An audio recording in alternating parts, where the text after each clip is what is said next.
Yesterday we reviewed how to use context clues to help us with not only words that we don't understand, but also with phrases that we don't understand. We looked at a bunch of idioms and other kinds of figurative language to help us do that. Today I want to review with you how to look at words that we don't know and use context clues to help us with those words. I'm going to do these first couple of slides to show you how to think through that process. This sentence says, the spelunky flew gracefully, stretching its feathered wings in the moonlight. What kind of animal do you think the spelunky might be? I have no idea what that word means. But what I do know is that in the sentence it tells me that whatever that thing is, it flew gracefully, and that it stretched its feathered wings in the moonlight. When I first read flew gracefully, I thought of a butterfly. When I kept reading, though, it said feathered wings, which makes me believe that it's probably some kind of bird. So, to answer the question, I would say that a spelunky is probably a bird. I used my context clues of the word flew as well as feathered to help me figure that out. Let's look at another one. "Mom, I can't wait to go to Figurative," shrieked the little girl as she rubbed in the last bit of sunscreen, put on her sunglasses, and grabbed her towel. What kind of place do you think Figurative is? Well, looking at my context clues, Figurative is a place where she has to wear sunscreen, sunglasses, and where she needs a towel. If she's going to use those three things, the only place I can think of where you would need those three things would be a beach. Figurative is probably a beach. Let's take a look at another one. For this one, I'm going to read it out loud. But while I'm reading, I want you to be paying attention to the context clues to figure out what the underlined word might mean. The sentence says, Joyce sighed as she filled out the obligatory paperwork at the doctor. She hated that they made her fill it out every time she came in. Based on the context clues in this sentence, what might obligatory mean? I want you to pause the video and think of your answer.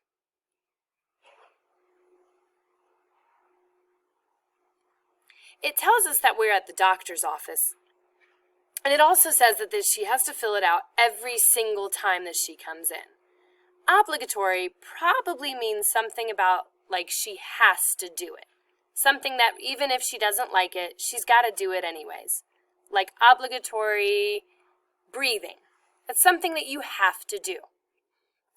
Let's take a look at another one. It was the first day of school and we were running late. I groaned as my mom picked up her camera. Can I please just take one kilofrac? What do you think a kilofrac might be?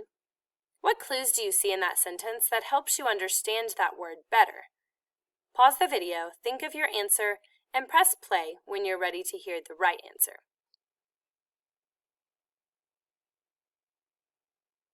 In this sentence, it says that Mom is picking up her camera.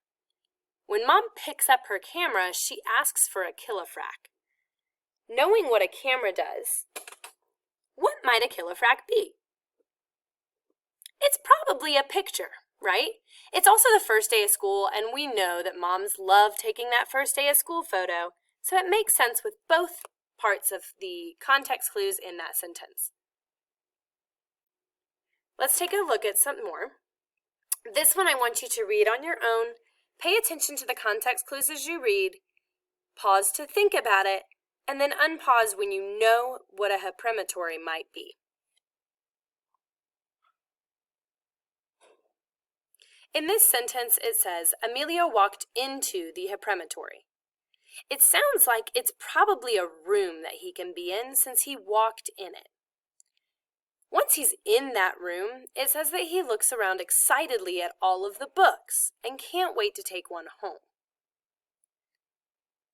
I'm betting that a hyperematory is probably another word for library because I know that that's a place that has a lot of books and it's a place that allows you to take those books home. Now let's think about figurative language. What might these phrases mean based on the clues in the sentence? I'll never figure this out, sighed Jake. After all, you can't teach an old dog new tricks. What does "you can't teach an old dog new tricks" mean, as it's used in the sentence above? What I know is that Jake is saying it. I also know that Jake is having trouble understanding or figuring something out. Let's see which answer choice most closely matches that thinking. Dog trainers will never take dogs over a certain age. I know that the phrase has dog in it, but nothing else in that sentence says anything about dogs or trainers. Answer choice B says Jake believes he is too old to learn something new. Well, I know he's trying to figure something out, and sometimes learning is kind of like figuring something out. And I also know that Jake is the character. That one sounds like it makes a lot of sense. Let's look at C and D. C says Jake is a teacher. There's no clue in that sentence that tells me that he might be a teacher. Jake is a dog trainer. I don't see anything in the sentence that helps me think that either. B is definitely the best answer choice here. You can't teach an old dog new tricks must mean that you feel too old to learn something new. Take a look at this one. I'm not sure if we can come to your party next week, I said. Let's play it by ear. What does play it by ear mean as used in the sentence above? Will they use their ears like instruments to play music? Will they go to a theater to listen to a play using their ears? Or they will decide if they can go to the party later? Or they will definitely not be at the party. Based on the rest of the information in the sentence, which one makes the most sense? Pause the video, think of your answer, and unpause when you have an answer in mind. The best answer choice here is C. They will decide if they can go to the party later. We know that because it says I'm not sure if we can come to your party. So right now he's unsure, but he'll make that decision later on. Go ahead and read this one on your own. Pause the video and unpause when you're ready with your answer.